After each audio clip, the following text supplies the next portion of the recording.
Merci beaucoup au Forum des images de nous inviter, ce matin. Je vais être très, très brève. Je remercie Fabien et Mathieu d'être là pour représenter à la fois médiation culturelle et les départements cinéma. Mathieu étant, le co-responsable de la licence professionnelle gestion de projet cinéma, télévision, écriture numérique et il va vous présenter, un peu le programme de cette, formation.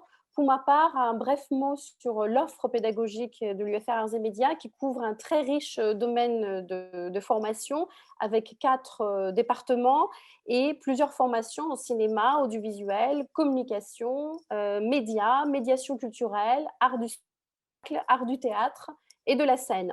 Donc ces formations mènent à un ensemble très varié de professions en relation avec des milieux professionnels, des institutions, dont le Forum des images, des entreprises, des structures culturelles. Nous avons environ 5 licences professionnelles. L'une d'entre elles va être présentée ici ce matin. 13 masters qui sont ouverts à l'apprentissage avec un vrai engagement en faveur du développement de la professionnalisation. Je vais noter parmi les licences professionnelles, certaines qui ne sont pas présentes ce matin, mais qui pourraient intéresser certains, les conceptions costumes de scène et d'écran, scénographie théâtrale et événementielle, en lien aussi avec les nouvelles technologies, proposées avec l'école du Perret.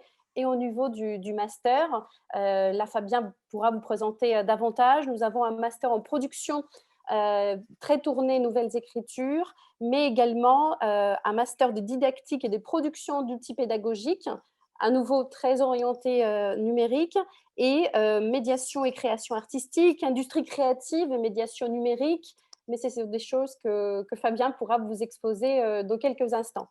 Un dernier mot pour vous dire que toutes spécialités confondues, les diplômes de notre UFR se caractérisent par un taux d'insertion professionnelle qui est assez élevé, d'environ 80% en 30 mois, avec quasiment la moitié des diplômés qui ont obtenu un emploi cadre et les trois quarts qui ont un emploi à temps plein, ce qui est très encourageant. Donc, je passe la parole à Fabien qui pourra vous présenter dans un premier temps tout ce qui relève de médiation culturelle, en lien notamment avec le numérique, et ensuite à Mathieu pour la licence pro de cinéma. Oui, bonjour. Bonjour à toutes et à tous. Donc, effectivement, je m'appelle Fabien Wenger. Donc, moi, je suis rattaché au département de médiation culturelle, hein, donc, qui fait partie de la grosse structure FR Arts et Médias dont vient de parler Kira.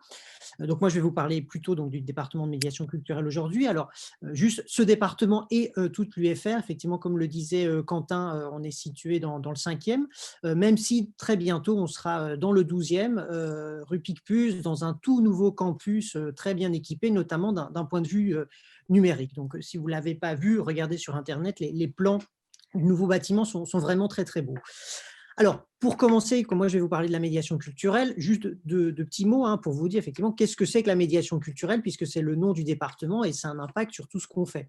Donc, la médiation culturelle, donc c'est deux mots, médiation et culturelle. Donc, médiation, c'est-à-dire de tenter de se situer entre des personnes, et des contenus, dans ce cas-ci, culturels. Donc, médiation entre des gens et un contenu dit culturel. Donc, pour ça qu'on appelle la médiation culturelle, pas de la médiation sociale ou autre. Donc, ce qu'on entend par culturel, ça peut être la littérature, ça peut être le cinéma, ça peut être l'art, ça peut être le théâtre, ça peut être la musique, que ce soit la musique classique, du rock, du hip-hop ou du reggae, et aussi des BD, des séries, des revues. Enfin, voilà. Donc, c'est culture dans un sens très, très large.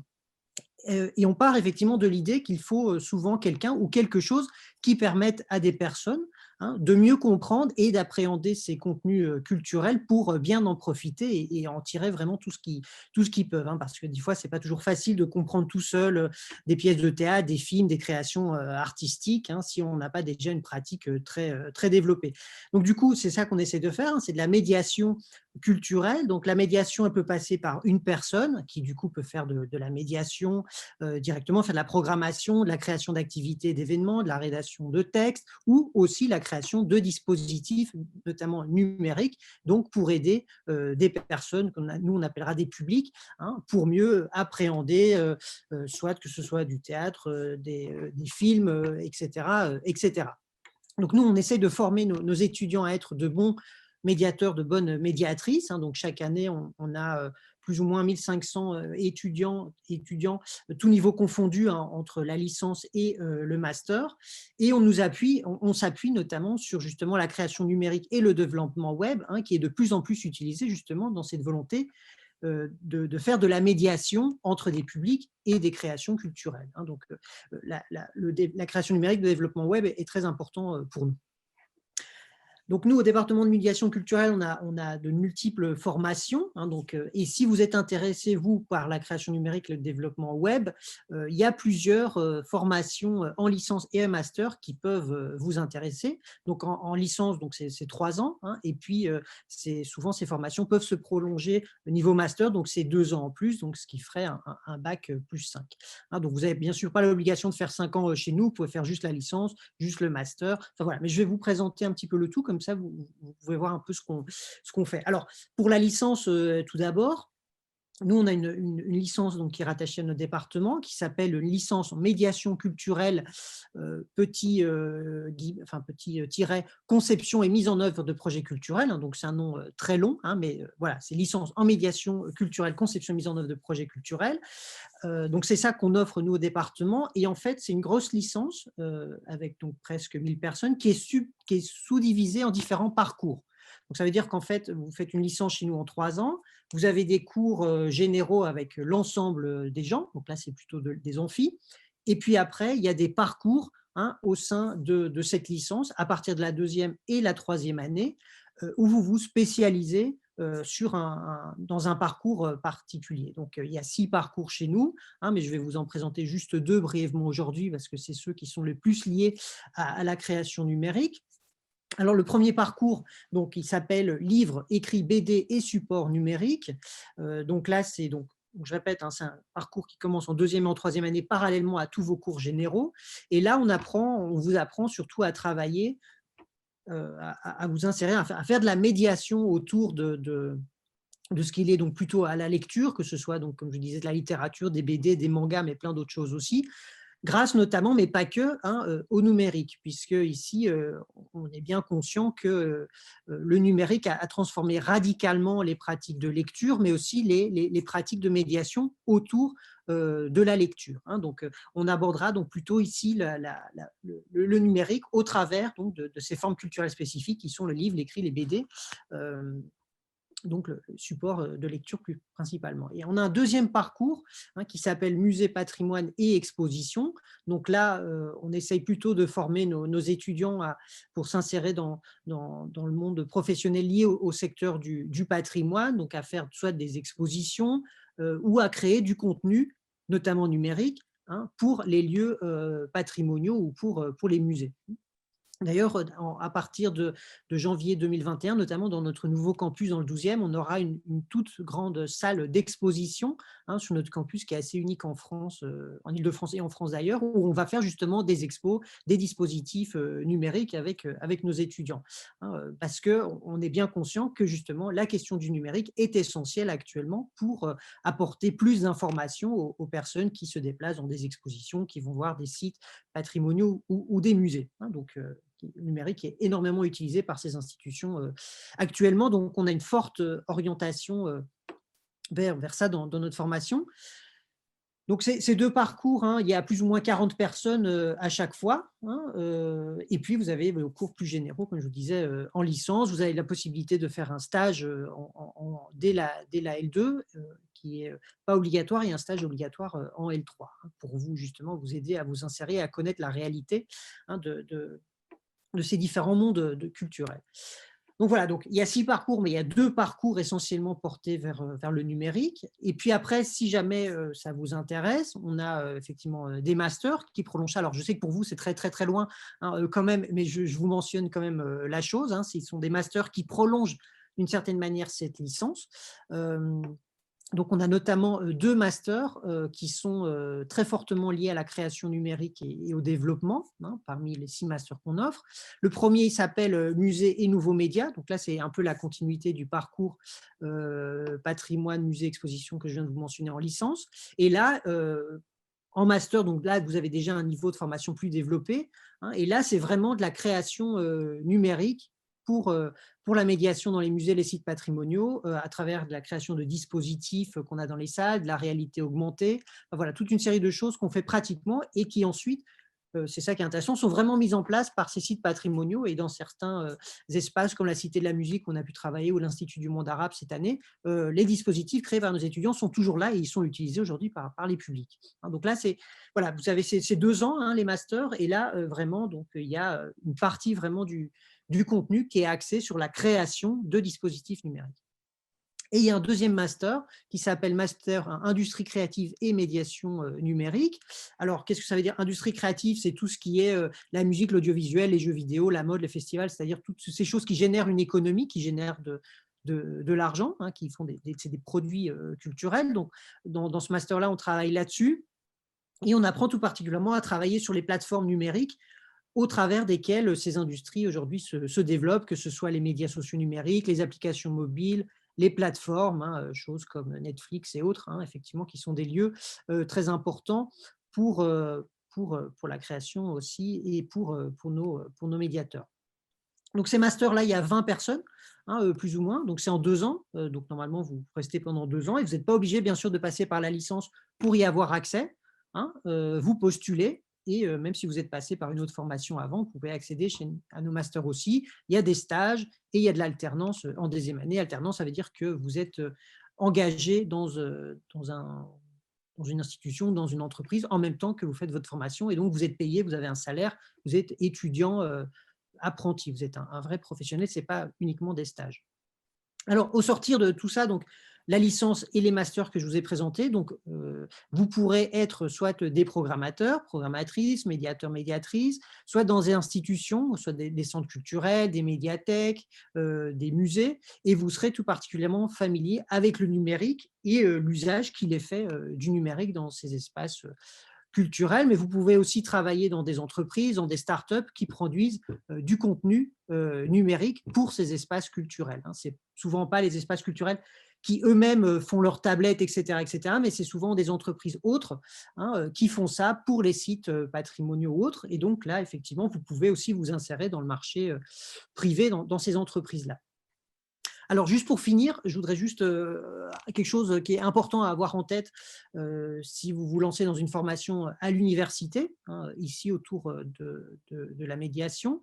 Il faut avoir aussi en tête que c'est un petit peu différent que d'autres types de formations, dans des écoles peut-être plus appliquées notamment, hein, puisque au-delà de l'aspect technique, hein, donc apprendre à faire des choses très, très concrètement, et notamment de la médiation numérique, du développement web, etc.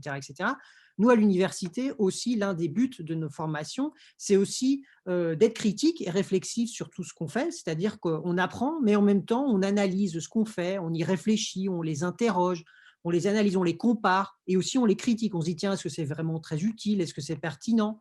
Hein, donc, il y a cet aspect-là qui est très important de réfléchir, hein, de savoir à quoi ça sert, ce qu'on fait, comment est-ce qu'on peut améliorer les choses, qu'est-ce que ça a comme impact, tout ça, sur les professions liées à la médiation, hein. Donc, il y a tout un aspect aussi réflexif, au-delà de l'aspect juste technique, à apprendre à faire des choses, à faire du développement web, etc.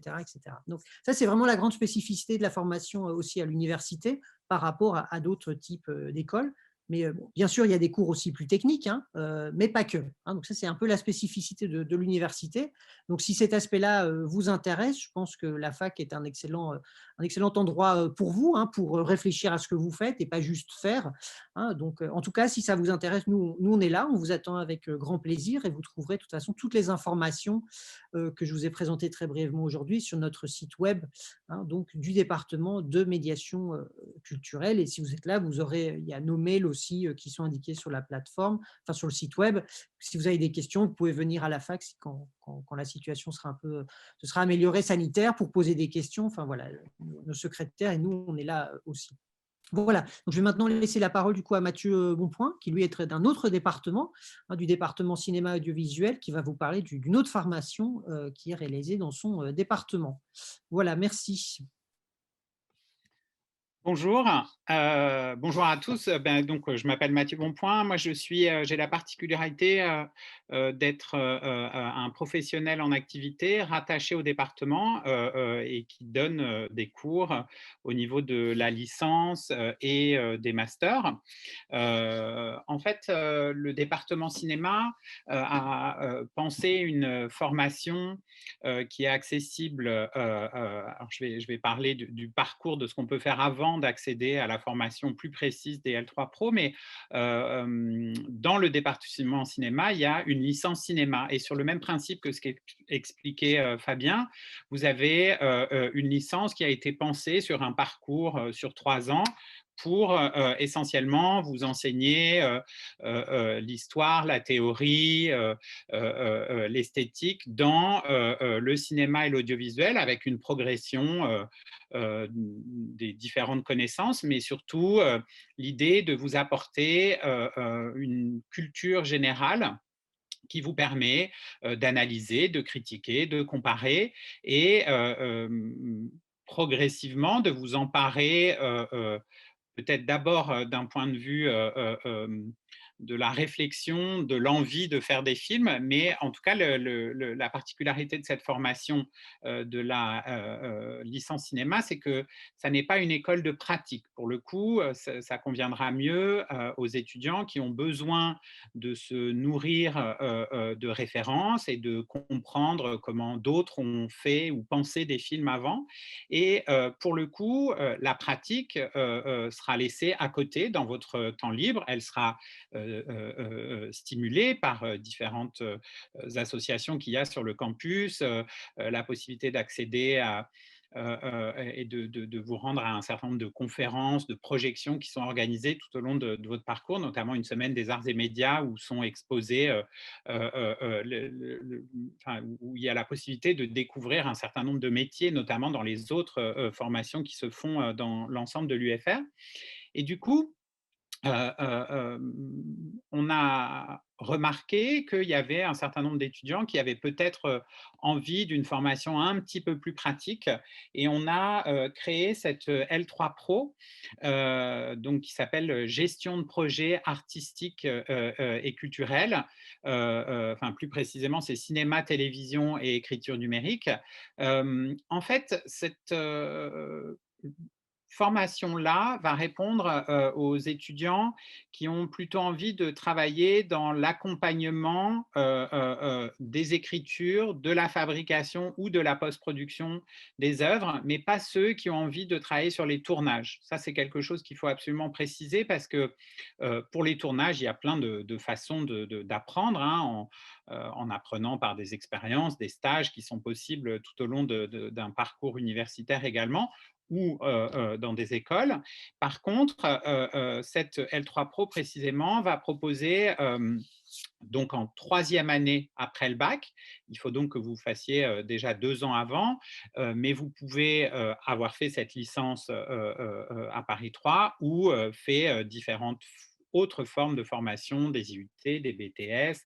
Voilà, ça, on est très souple sur l'accueil des étudiants avec des parcours divers et variés. C'est essentiellement leur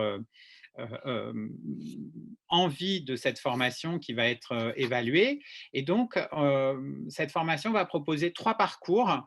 Donc, un parcours qui va plus, tout au long de l'année, vous faire découvrir comment on accompagne l'écriture. Donc, vous n'avez pas à être auteur vous-même, mais de mieux comprendre comment, quels sont les mécanismes avec lesquels les auteurs travaillent pour pouvoir mieux accompagner le développement et l'écriture des scénarios, aussi bien pour de la réalité virtuelle, du storytelling qui peut être fait à travers des contenus pour des entreprises, ou bien un scénario de cinéma, un scénario d'animation, de série, tout est possible.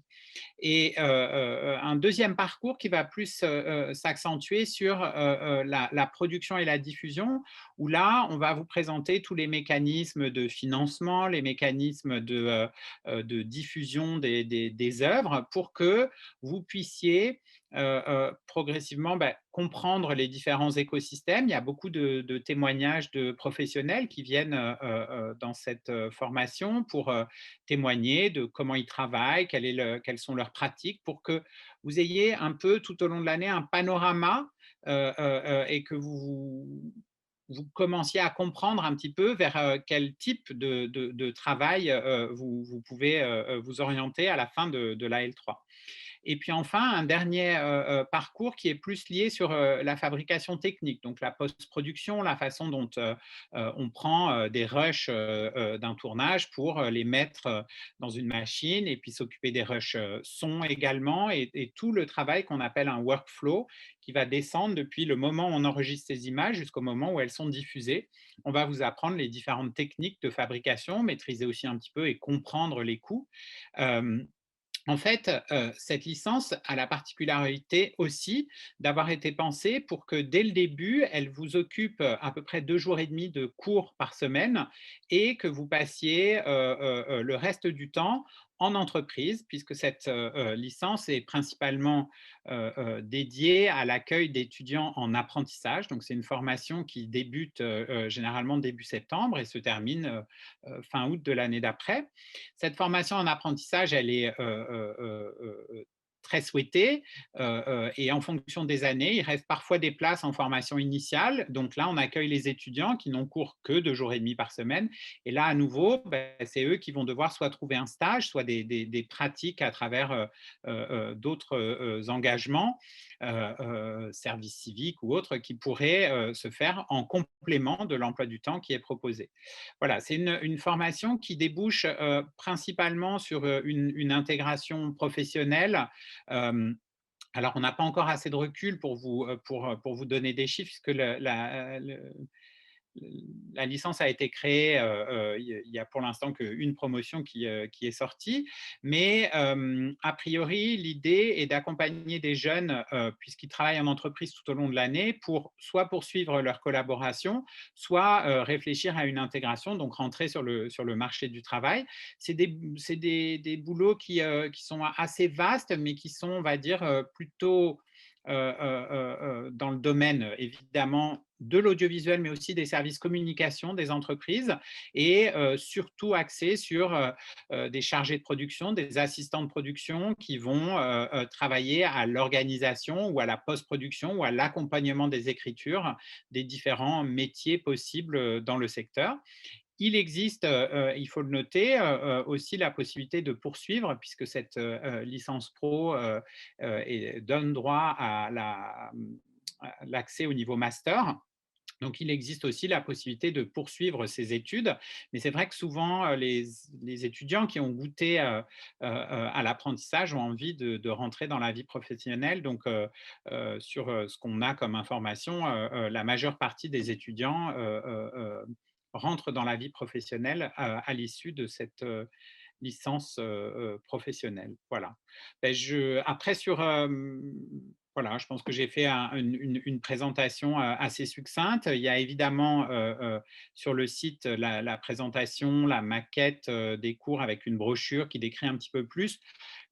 On va dire que les enseignements se partagent entre des enseignements autour de l'anglais, de la gestion de projet, des enseignements liés à la spécialisation que vous aurez choisie en début d'année et un partage de cours et de connaissances avec les étudiants de la L3 cinéma normal, donc pour un apport de contenu un petit peu plus sur du savoir et de la culture générale. Voilà, donc c'est un équilibre entre ces 3 pôles qui constituent la maquette des cours de cette L3 Pro.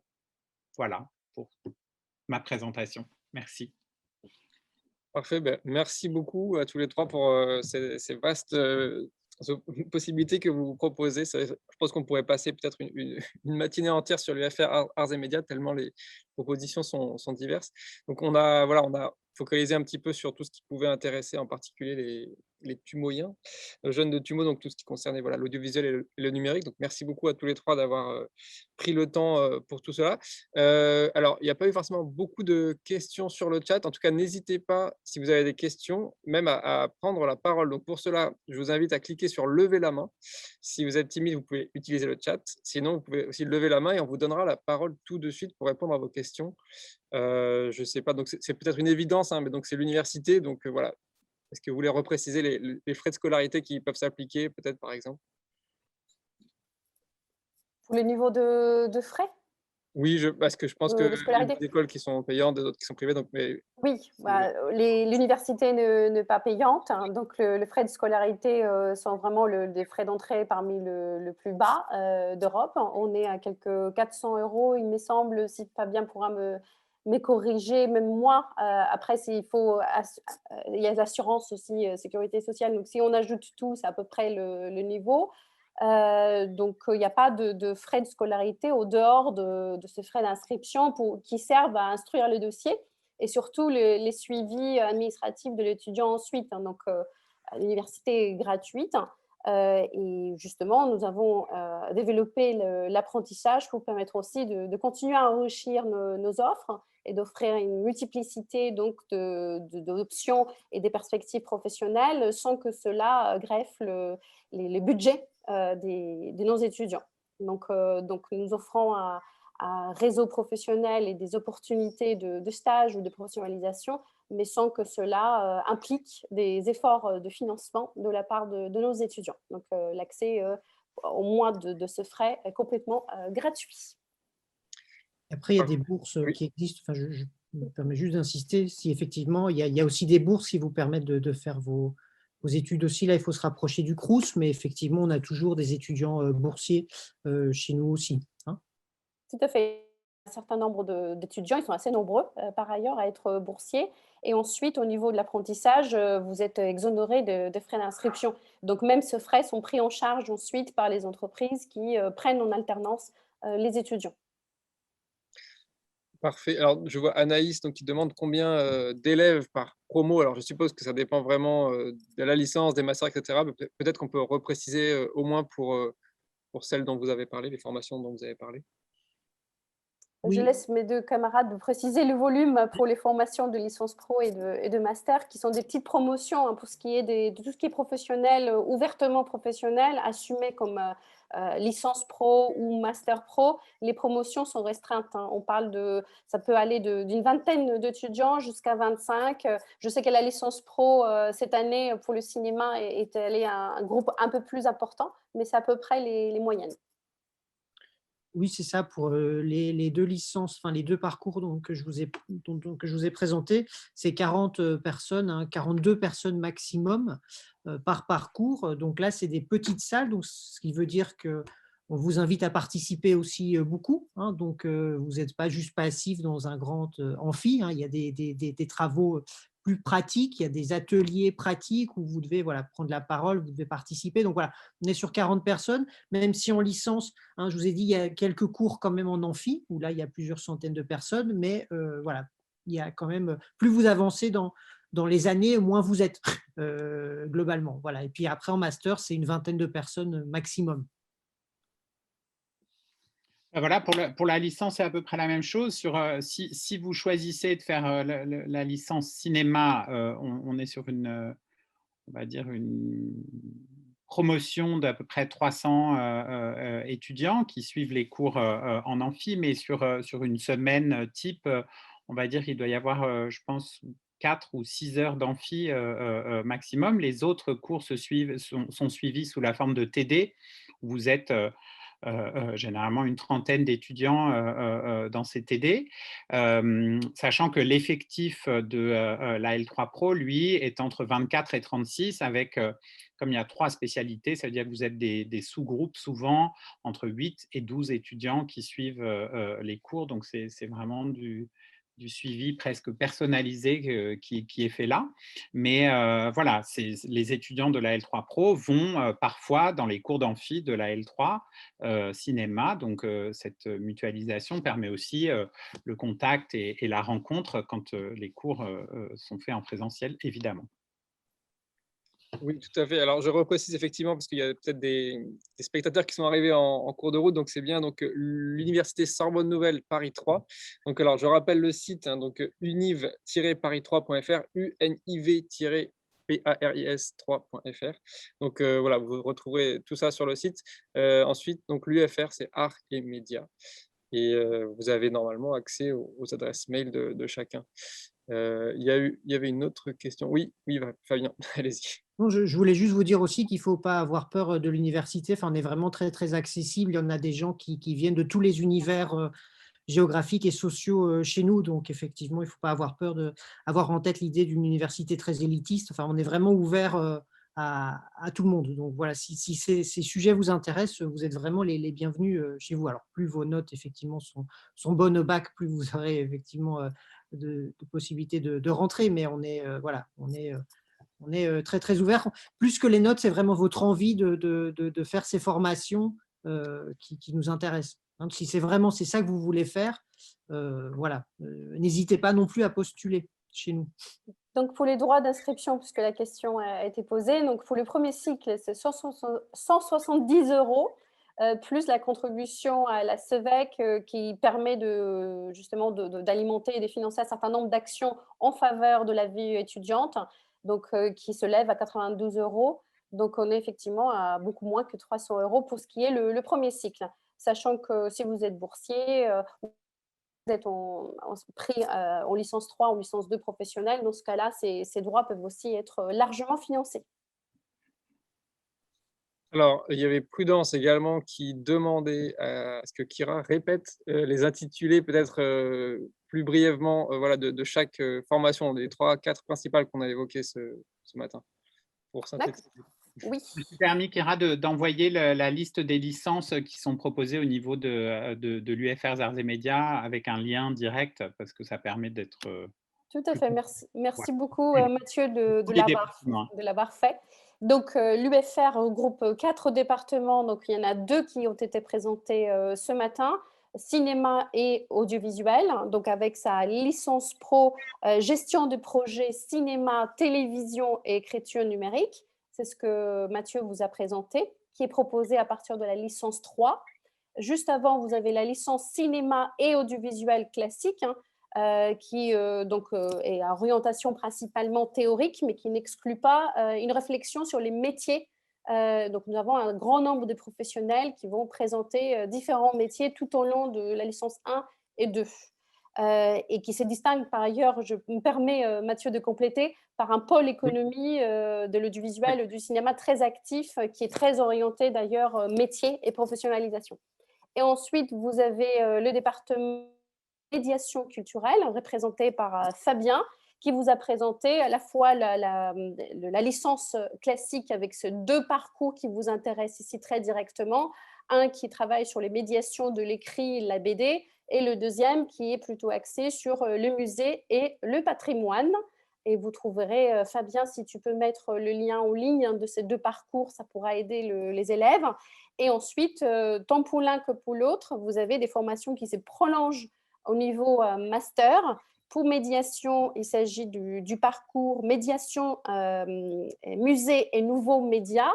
Donc, il prend le relais sur l'aspect master. Et vous avez également le parcours industrie créative et médiation numérique qui travaille davantage sur la question des plateformes et de l'écosystème des industries créatives, qui est un terme extrêmement large, vous l'aurez compris. Ça va de la BD jusqu'aux jeux vidéo, en passant par la mode, les arts graphiques et le cinéma, l'audiovisuel.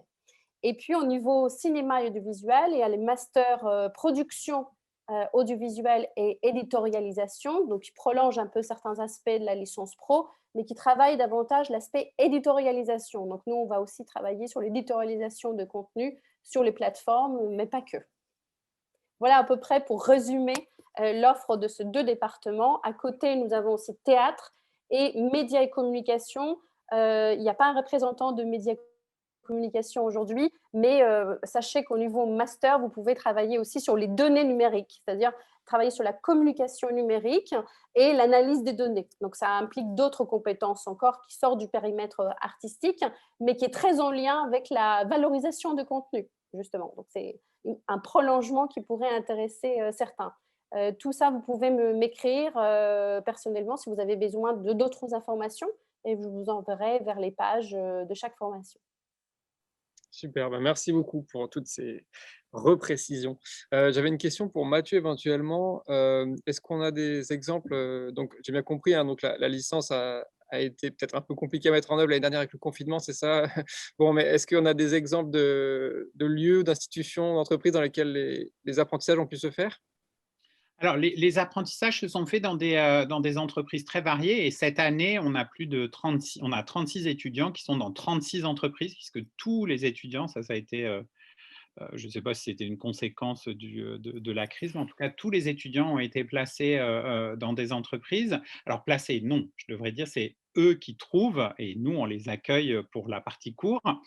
Les entreprises sont assez variées, hein, ça va de grosses sociétés de l'audiovisuel comme France Télévisions à des toutes petites sociétés de production installées dans Paris ou à Montreuil, où ils sont 3 ou 4. Donc, ce n'est pas les mêmes expériences. Et il y a aussi des entreprises qu'on appelle hors média. Par exemple, on a un assureur, on a Peugeot, on a, voilà, où à l'intérieur de ces entreprises, il y a un besoin de fabrication et d'accompagnement à la création de contenu et que les étudiants, alors, on va dire comme nous, notre formation est accessible en 3e année, plus de la moitié des étudiants qui sont rentrés ont fait un BTS en fait avant, BTS audiovisuel, des IUT de communication aussi et à partir de là, on va dire les BTS gestion de production sont plutôt dans l'option accompagnement des écritures ou production-diffusion et les BTS un peu plus techniques, images, son, sont plutôt inscrits dans la spécialisation de suivi de post-production. Mais il n'y a pas d'impératif, il n'y a pas d'obligation. Vous pouvez avoir fait 2 ans de BTS images et envie de découvrir la production ou inversement. Donc là-dessus, c'est vraiment vous qui décidez. Le seul impératif, c'est qu'en début d'année, vous choisissez, vous devrez suivre le cursus, enfin la spécialisation tout au long de l'année. Voilà. Après, on essaye d'avoir des activités qui, en temps normal, peuvent être très réjouissantes, de vous emmener dans des festivals. Mais voilà, cette année a été un peu compliquée, mais normalement, on va au Festival de Berlin, on va au Festival de court-métrage de Pantin et de Trouville pour découvrir d'autres aspects méconnus de la production et de la diffusion audiovisuelle. Voilà. Donc, pour compléter ce que dit Mathieu, ça va de la petite société de production qui a que 2 employés à des grosses structures qui représentent donc à la fois la distribution ou la production, voire parfois l'exploitation en salle, en passant par des plateformes en ligne, des grosses institutions en lien avec le cinéma, comme le Centre national du cinéma, l'image animée, le Forum des images, on a quelques-uns, les REMEN également, qui développent une politique de production du visuel en interne. Donc, les institutions sont vraiment très, très larges. C'est un panel d'institutions et d'entreprises extrêmement large, avec des économies et des échelles d'économie très différentes. Et j'ajouterais que pour le département cinéma, ça n'a pas été mentionné, on a développé un axe jeux vidéo avec une vidéoludothèque qui est au sein de l'UFR Arts et Médias et qui donne l'opportunité aux élèves de revisiter tous les patrimoines en matière de jeux vidéo avec des partenariats avec des éditeurs. C'est Alexis Blanchet qui anime ces pôles avec nous, notamment au niveau master, où il y a un petit pôle d'étudiants qui travaillent cette fois-ci, comme l'a dit Fabien, de manière un peu réflexive aussi sur la production de jeux vidéo, les enjeux narratifs, etc. Parfait. J'avais également une autre question, peut-être plus pour Fabien. Si on a une idée un petit peu des profils, avant en fait le bac, est-ce que, pour ceux qui sont au lycée, est-ce qu'on a une idée un petit peu des profils qui vont vers la médiation, qui sont plus, alors je sais que le bac S n'existe plus, le bac ES et cetera, mais qui sont plus, attirés vers à la base avec des profils un peu plus scientifiques ou plus littéraires ou voilà? Est-ce qu'il y a des options à favoriser au bac pour, voilà? Est-ce qu'il y a des choses comme ça? Alors après, en termes de sensibilité, c'est souvent quand même plutôt des gens plutôt littéraires, quoi, qui viennent chez nous, mais on n'est pas du tout fermé aux autres, hein. Tout est envisageable d'une certaine manière. Il y a peut-être des scientifiques. Nous, on a même alors là, c'est plus en master, des gens qui ont fait de la médecine et puis ils se disent à un moment: «Non, en fait, ça m'intéresse pas du tout» et c'est l'aspect plutôt médiation qui m'intéresse, mais qui peut être lié autour de l'histoire de la médecine, enfin des choses comme ça aussi. Donc c'est vraiment très large. C'est pas voilà, c'est pas parce que vous avez fait un type de bac que vous n'allez pas pouvoir venir chez nous. Donc voilà, c'est vraiment, même si de manière générale, bien sûr, en termes de sensibilité, c'est quand même les scientifiques qui s'orientent pas toujours vers la médiation culturelle. C'est plutôt des gens littéraires, mais on n'est pas fermé du coup à aucun type de profil. Très bien. Je dirais, si je peux rajouter, c'est un peu la même chose pour nous, c'est-à-dire que je le vois pour donner aussi des cours au niveau des premières années de licence, que les parcours d'étudiants sont très variés, hein. Il n'y a pas du tout. Alors bientôt, on va découvrir ceux qui auront pris leur spécialité, comme ils disent maintenant, ces petits modules de préférence. Et là, pour le coup, on a vraiment des profils voilà, très variés et certains ont pris l'option cinéma, d'autres ne l'ont pas pris. Certains ont eu des options peut-être un peu plus artistiques et d'autres pas du tout. Et en plus, il y a la possibilité de suivre également, je crois que c'est ouvert au bac pro, hein, donc on a aussi des parcours qui montrent, enfin, ceux qui ont un intérêt et qui, voilà, tiennent à rentrer dans des études universitaires qui effectivement sont considérées comme un peu plus théoriques, mais qui permettent voilà, un épanouissement et un développement intellectuel intéressant, puisqu'on fait les deux en même temps. C'est vraiment apprendre à- à réfléchir, à faire fonctionner son cerveau pour avoir les bonnes références et en même temps développer ses compétences techniques à travers des projets étudiants qui sont tous encouragés. Il y a une association qui s'appelle Objectif Sensier. Il y a voilà, un certain nombre de projets étudiants avec la possibilité de demander aussi des bourses pour financer ces projets étudiants quand ils se font en dehors des cours pour faire ces projets. Voilà. En tout cas, merci à tous les 3 pour votre disponibilité, d'avoir Merci de nous répondu à accueillir. nos questions Merci. Merci et à très beaucoup. bientôt. Bonne Bonne journée. continuation. À bientôt. Au revoir. Au revoir.